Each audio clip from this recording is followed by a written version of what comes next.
So long before the devastation in Japan sparked renewed concern over the risk of a nuclear meltdown, former Westchester Assemblyman Richard Brodsky was sounding the alarm about safety concerns much closer to home. In 2009, Brodsky sued the Nuclear Regulatory Commission after the Indian Point plant in the lower Hudson Valley was exempted from a fire safety rule that requires protective material around cables to withstand fire for at least an hour. In 2005, it was found that the cables at Indian Point were only protected for 27 to 48 minutes.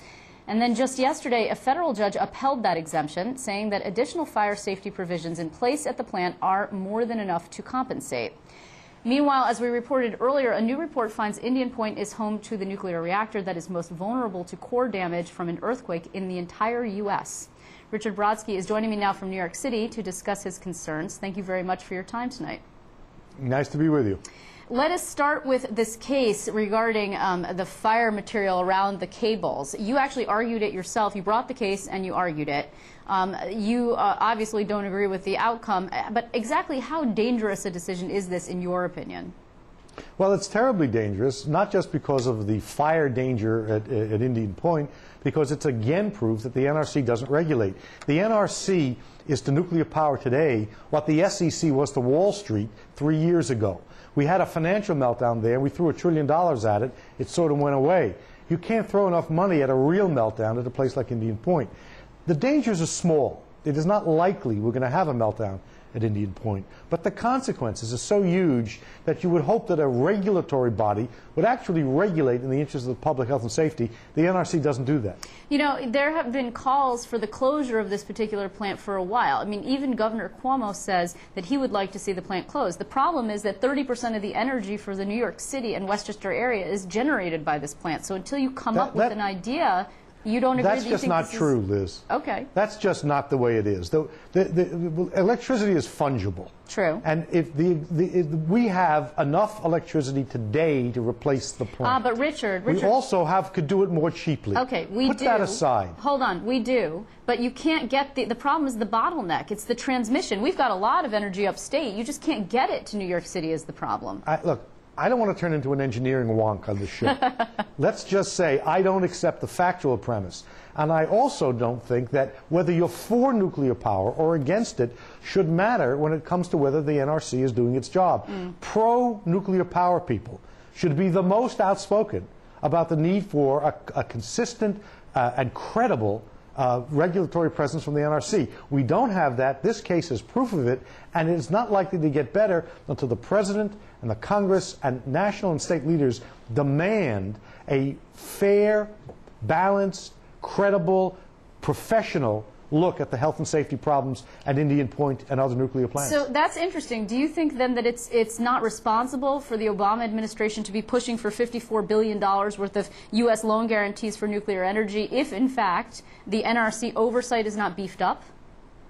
Well, yes is the simple answer, if it's not beefed up, if it's not made adequate. Look, there's a good debate to be had about our energy policy, but none of that should take for granted the current state of inaction by the NRC. If you want to see more nuclear plants built, please join with us in trying to get a regulatory agency into place that will actually protect people. That's not what's happening. There are thousands of these kinds of exemptions. They're done in secret. No one knows how many they are. They won't tell you. They won't release them. We have these NRC rules that have been quietly subverted by this illegal process of exemptions, and we just don't know the beginning or end of it. Richard, it's up to the President and the Congress to change that. Okay, just to be clear, are you in fact against nuclear power in general? There's no such thing. If something can be done safely and intelligently, there's nothing magical or theological about nuclear power. The problem is that it's run dangerously. We saw that at Browns Ferry in '75. We saw it at 3 Mile Island. This is what happens. We have these terrible incidents. There's 5 years of activity. Everybody goes back to sleep. And then there's another incident and everybody wakes up. We're in the wake-up mode right now.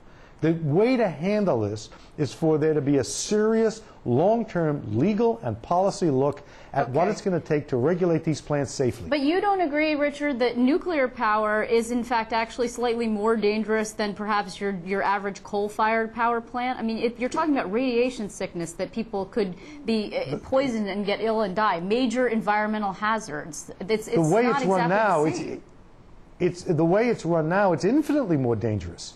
And it's unacceptable. An Indian Point should not be operating. It's simply too dangerous.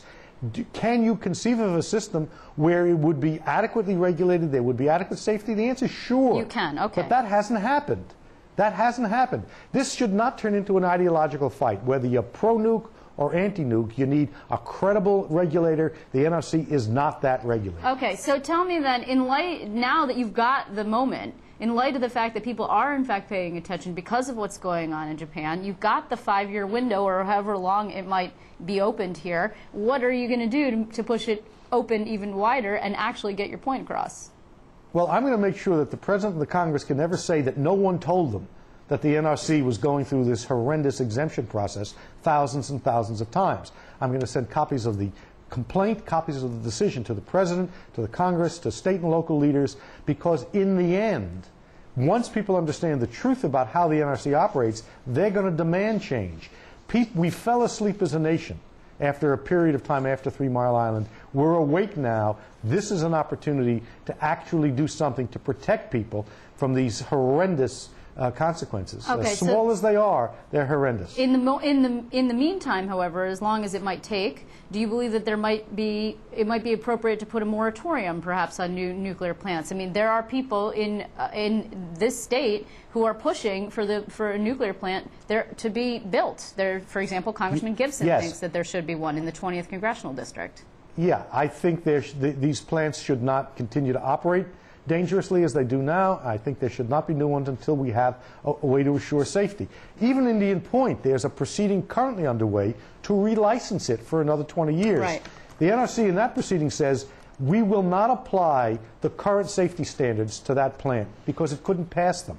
What they do is they reduce the safety standards to meet the operating mechanisms, and people are in the end endangered. I want to repeat this. The chances of a meltdown at Indian Point are very small. The problem is that the consequences of being wrong about it are humongous. Yeah. And we cannot continue to pretend everything is as it should be. It isn't, and it's got to stop. You know, I just also wanted to point out that the Messina town supervisor, Joe Gray, also had proposed that perhaps a nuclear power plant should be built up by the St. Lawrence, except there was an earthquake today. It was depending on who you believe, 3.7 to 4.3 of a magnitude. I mean, how nervous should people be? You say there's a very small possibility that existing facilities, I mean, there's also there's the Knowles facility that's just a research facility. How dangerous is it that something specifically like what happened in Japan would happen here? The danger is real, but small.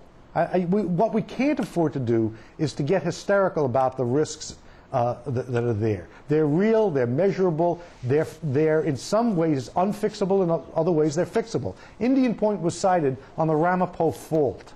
That's why it's the most vulnerable to earthquakes of any nuclear facility in the United States. Okay. That fault has been largely quiet, right. but it's not a fictional or imaginary kind of thing. It's not just the province of people who are anti-nuke. These are real dangers. They have to be discussed openly, and they have to be confronted and dealt with. Okay, well, this conversation is making me very nervous, but I want to thank you very much anyway, Richard Brodsky, for coming in. It is always good to see you. Anything I can do to make you nervous, Liz, is a good thing. Well, very few people can do it.